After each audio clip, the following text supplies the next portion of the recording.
ജാങ്കോ, നീ അറിഞ്ഞ ഞാൻ പെട്ടു.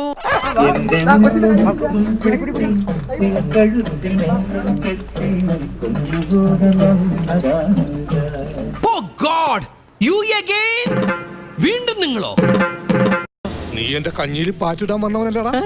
ഇന്നത്തെ പരിപാടിയെ കുറിച്ച് എന്താണ് പറയാം? പരിപാടിയിലേക്ക് നമ്മൾ കടക്കാൻ പോകുന്നതേ ഉള്ളൂ. വളരെ മികച്ച ഒരു തീരുമാനമാണ്.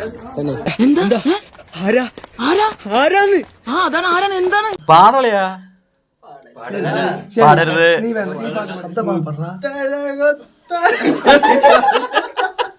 എന്റെ വായിക്കാത്ത കയറി വിടുവിച്ചാലേ ശരിയാവും. അങ്ങോട്ട് നോക്കി പറ.